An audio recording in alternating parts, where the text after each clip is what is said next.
کسی بشر میں ہزار خامی، اگر جو دیکھو تو چپ ہی رہنا۔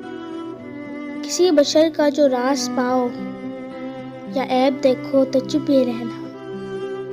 اگر منادی کو لوگ آئیں، تمہیں کرے دے تمہیں منائیں، تمہاری ہستی کے گیت گائیں، تمہیں کہیں کہ بشر میں دیکھی برائیوں کو بیان کر دو تو چپ ہی رہنا۔